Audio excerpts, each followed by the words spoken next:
ना ना डेहरी घर न बबुआ के अहि त राय जी हमन अभिषेक कुंवर जी। हाँ जी जी एक दिन हमारे द्वारा गए जी धन्य बेटा बन रह नारायण जी कुंवर परिवार के बनौले रह हार्दिक अभिनंदन शुभकामना बा। संदेश देखे जे कुछ गड़े लायक चीज हो जाई क दिलो संदेश अच्छा जाए समाज को समरस बनाना है।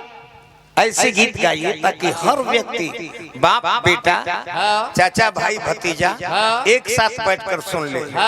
ऐसी गीत न हो कि चाचा को देख करके भतीजा शर्माने लगे अब भतीजा को देख करके चाचा शर्माने लगे। अभियंता जी इसको ध्यान रखिए गाइए ज्यादा बात कम बनाइए।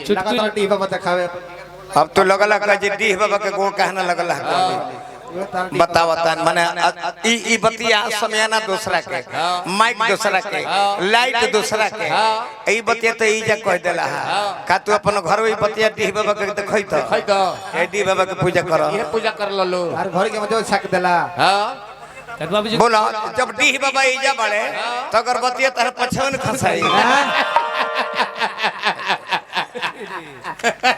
हमारा ऐसा ना व्यासन पे घड़ी क्रोध में हम रहते महाराज जी हम कुली रहनी चाहे हम मजदूर रही किछु रही हम रही तो अब पिछली जीवन के अपन के बतावे जो हम के रहे हमारा के दुनिया जानते जो हम पिछली जीवन में का रही के रही सब लोग जाने ला। आजो गीत संगीत गाइले रवा सब संगनी रवा सब के मार्केट में उठावे खातिर न तो थावे मंदिर पर भीख मांगत हले हम तो रेलवे स्टेशन पर काज नहीं देखल लेकिन ना तो कुली रहे थावे मंदिर पर भीख मांगत हले। एंकर पहनावा आज सोना के हतना चूड़ी पहनले पड़े हतना मोट सिकरी पहनले पड़े ओह दिन ठेहुन में टायर बांध के पत्र पत्र गोड़नु हो हाथ में हाथवा में हेरे बड़वा के चटकिया लगा के ये बबुआ दौड़ फिर से दे 1 रुपया दे दे लंगड़ा को दीजिए लंगड़ा प्रभु। तो हम जब गैर निथावे मंदिर पर रामशंकर यादव कहले जे अपरूपी देवी प्रकट होई तो ई देखनी जी अपन बैठे रहले आ गीत सुनावतले बड़ी सुंदर गीत गावतले हतना सीखा तो हम कहने की बाबू बड़ा सुंदर गीत गावता रहा तनी हमरो के सुनाओ। आर्य महाराज हारमोनियम के ज्ञानी कर बचपन से गावे लगल कि कवना दिशा में लेके चला रे बटोहिया कवना दिशा में लेके चला रे चला रे बटोहिया जाओ कवना दिशा में लेके चला रे बटोहिया कवना दिशा में लेके चला रे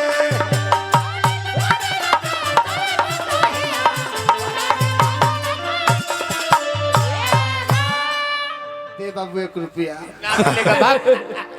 प्रसंग भी जाने लो कले की 2 गो याद बा विजेंद्र गिरी गावेलन राम विवाह कुल मेहरारू के कर्म जानी ले आए गौरी ओकर आगे के प्रसंग गाई ले धनुष भंग हम गए जा तने पर तो व्यास बन जी इनका के ले नहीं मार्केट में खड़ा कर देने आई हमारा के पुली वाला बात बताए ना चाहे तो देखो ऐसे ना ऐसे मत कहो हमार शिकायत होता बहुत चुटकी तो सोना चांदी गांठ लो गतरे गतर हम खुश रहे लेकिन ज्यादा हमरे न बनावल हो हम अब ऊ बढ़ावे ए महाराज तो छोड़ना कल देखले बड़े कुली के काम रिजाय न तो इनकर जन्म में हम 2 गोला गौले हैं इकर बाबूजी बलेटर सिंह नाम हनुमान जूट मिल में नौकरी करता ले लिलुआ में सगरवा के भगरवा के किनारवा पे इनकर घर रहे ए लंगड़ के टहरत फिरस जाने जब बताइए बतिया से छोड़ो काहे के हम इनकर चरित्र के वर्णन करें कोनो राम जी नानो हमें कहीं इनकर चरित्र के वर्णन करी आज लाल माने लइका, लाल माने धन दौलत, लाले रंग पतरा, लाले रंग जतरा, सुदिष्ट भाई, लाले रंग खतरा। आ 3 गो ट्रेन लड़ली है सनु लाल सिग्नल के चलते। लाल माने धन दौलत, लाल रंग पतरा, लाले रंग जतरा, लाले रंग खतरा। खियारी परिवार बा, बीच में दरार बा, ओके बीच लाल बा, बड़ी चटकार बा, लाल बा, लाल बा, लाल बा।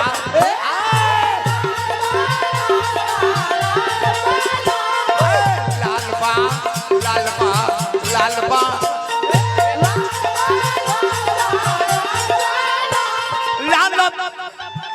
लाल बीना कतन लोगवा निहितानी हो गई, उनकर चढ़ली जवनिया पानी पानी हो,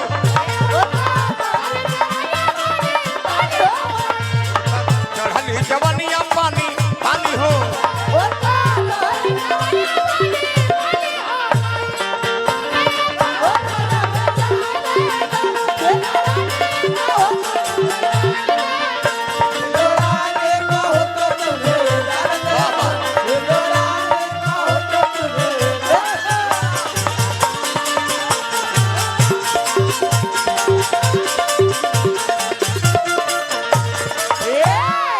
वाह वाह वाह वाह। लाल के विषय में तू कहा जानता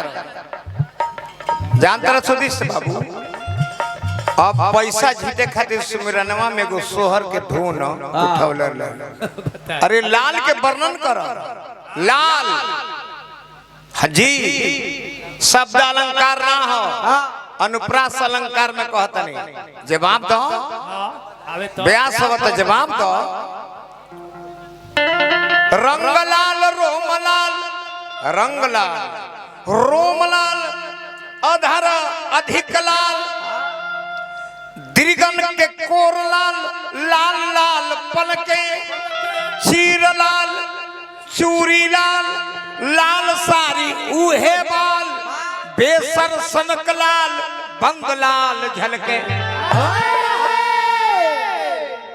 इतिलिए लाल पिया, इति लाल लिए प्रिया, लाल लाल ललके। ऐसा ऐसा जवाब दिया। देखा भी आता भाई, हम तिथि ना करें, हम गीत संगीत साहित्य दोनों से लड़ी। गाना में ध्यान दो। गलती गुलाब भाई। लाल में लाखों गुण बाए भाई, लाल देह में खून बा।